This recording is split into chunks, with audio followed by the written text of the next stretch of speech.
Now, we all have our dream cars. Whether it be old, new, it doesn't matter. But sometimes it's not necessarily the car itself. It's about what makes it so special. Now, of course, as a car lover myself, I have a bunch of dream cars. So that's why I've made this segment called the Dream Car Bulletin Board. We will be talking about all my dream cars, while we also learn about where they're from, why they're so significant, and what makes them just so special.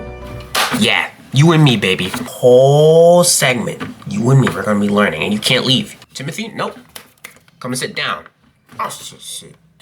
Sorry about that. But enough games. Today, we're talking about the MR2. The Toyota MR2 SW20 is a lightweight, boxy type of car. It was the second generation of Toyota's midship sports car. It was born out of the desire to transform a boxy, lightweight commuter into a sophisticated, mini exotic grand tour. Produced between 1989 and 1999, the SW20 earned the affectionate nickname Baby Ferrari due to its sweeping curves and distinct visual resemblance to Italian exotics. Naturally aspirated models, American variants utilized the 2.2-liter 5S-FE engines, pushing around 130 horsepower. Japanese and European markets received the sportier 2.0-liter 3SGE, which eventually evolved into the high-revving 197 horsepower Beams engine in the late 90s. But I bet some of you didn't know, it had a legendary turbo engine. The flagship MR2 Turbo housed the iconic 2.0-liter 3SGTE engine, borrowed from Toyota's World Rally Championship, homologated from the Celica GT4, and initially pushed to around 200 horsepower, launching the car from 0 to 60 roughly in 6 seconds, on par with contemporary V8 muscle cars. Damn. Now, when it comes to Toyota, everybody thinks about Supras or Land Cruisers, but they never, I feel like nobody really gave the S20 the love that it really deserved. I mean, honestly, it sounds like the perfect sports car. It's small and compact, has nice body lines, and comes with a turbo. That's fire.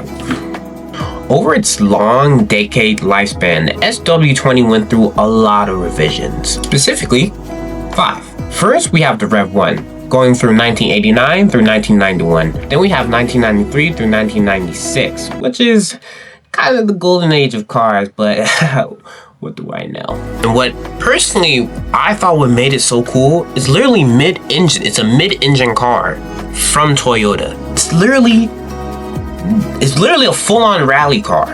And in today's market, they're not even expensive. They're very affordable. Infamous snap oversteer. The S20 is tied to its handling reputation. Soon after its release, the automotive journalists and experienced drivers noticed a dangerous tendency for the car to experience snap oversteer, where the rear end would lose traction and spin out if the driver lifted off the throttle or kind of brake too hard in the corner. And this was mainly because the engine, instead of being in front of you, it sat in the back. So naturally, the car acted as a pendulum and traction broke. So Toyota responded by adding bigger wheels, reworking the whole suspension, which came out the Rev 2. But let me know down in the comments, should the MR2 get more recognition, or should it stay underrated and forgotten and neglected? Let me know down in the comments. I'll see you guys later. See you in the next one.